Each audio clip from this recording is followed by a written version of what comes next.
Po tayo sa ating ampalaya, mga farmers, sa ating ampalaya na mag-aapat na buwan na. At marami pa rin naman ang mga bunga, kaya lang ay ayan, hindi na gaanong maganda, no? Ay ba ay baluktot, no? Dahil nga halos ito ay mag-aapat na buwan na, no? At dumaan na sa bagyo, no?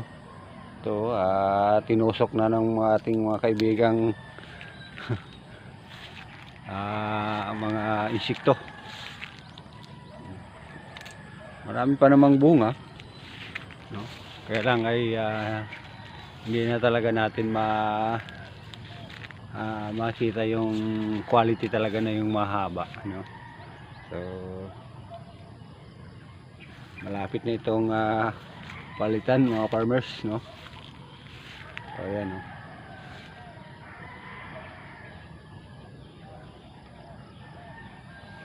At makikita natin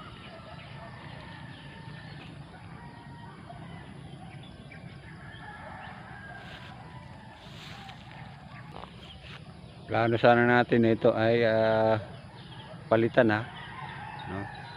Kaya lang ay medyo namumunga pa at medyo mahal pa rin ang kilo ng palay dito sa amin ngayon. 80 pesos ang pakyawan, ang kilo. So bubunga pa naman kahit na medyo hindi lang gaanong mahaba at malalaki, okay pa naman. So siguro mga February na natin ito bunutin at saka palitan.